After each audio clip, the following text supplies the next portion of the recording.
Okay. Shalom Aleichem. This is going to Zeruta. I think that's how you pronounce his name. Um, in response to the video God and the Arian controversy. He started with Genesis 1:1. That's what you started at, and let's read it.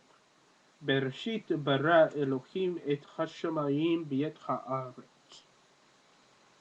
Now, Zeruta admitted that he doesn't read Hebrew nor speak it, but that he researches these things online. Okay, this is where he comes get his info from. It's on the internet, which it could be good, could not be. It depends. Right. My advice to learn the language. That's my advice. Okay? But here you translated it in or uh,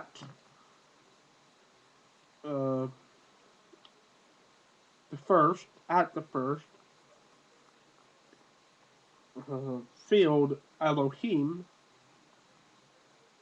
the with the skies and with the land, or with the heavens and with the land. I can't remember whether you translated Shemayim as skies, land, or what.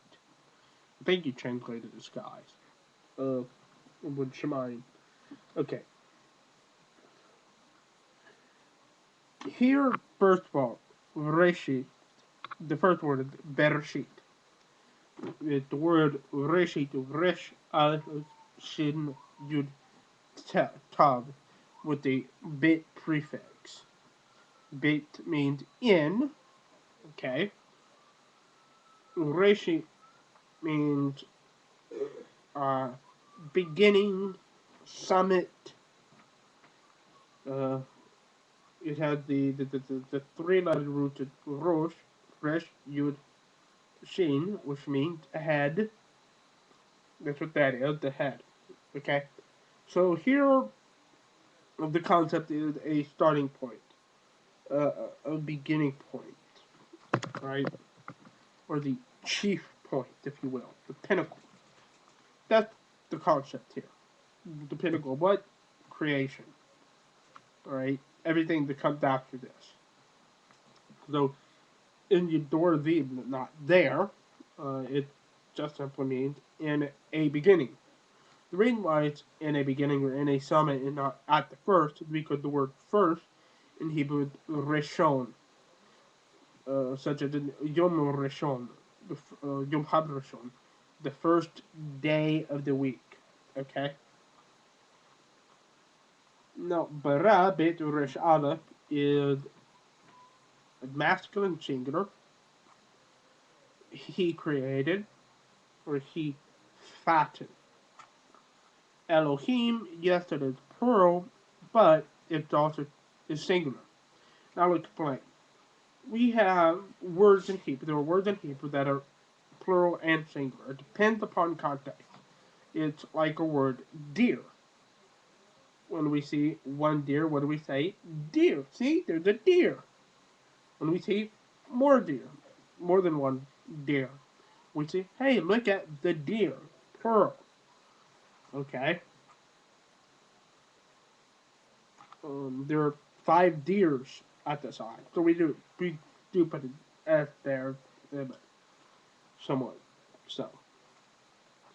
But it acts the same way. How do we know whether we're talking about one or two deers? By the context. Okay? And the same thing is in Hebrew. Hebrew has this funny rule. A noun and a verb are to match. In other words, you can't have a plural noun and a singular verb, or vice versa. You must have a plural noun and a plural verb, a singular verb and a singular noun. A verb precedes the noun, okay, in Hebrew. So here when we say bara Elohim, bara is singular. This makes Elohim to be singular, okay? So Elohim means authority or power, by the way. No, it. It is it's a word that points to the object that receives the action. Okay, that's what it does. It points to an object that receives the action. The action is the verb, bara, created, okay, or fattened. What's the object? Hashemayim v'ha'aretz, skies and the land. Okay, it is in both places because both receive the action. So Hashemayim v'et ha'aretz. Okay, Hashemayim, the root of Shemayim, Shin Mim Yud Mim. It means skies. By the way, this is another word that is both plural and singular. So Shemayim is sky or skies with the hey prefix v. Haaretz is the word eretz out of red tzarei, which means land with the hey prefix. It means the. Now, the word before haaretz and after hashemayim is ve'et. Again, we have that pointing to the object to receive the action with the Bob prefix, which means and. So what we have through the whole sentence is in a beginning or in a summit, Elohim or authority, power, fatten the skies and the land. That's what Genesis 1:1 tells us. Okay? So it's very, very, very simple. Again, my advice to the Ruta is learn the language and you won't make the mistakes. Well, you'll make mistakes, but not as many. Okay? Elohim, and by the way, this is coming from someone who's not an Arian. I'm not an Arian. I'm not a Trinitarian. I'm not anything. Well, I'm something. I'm a henotheist.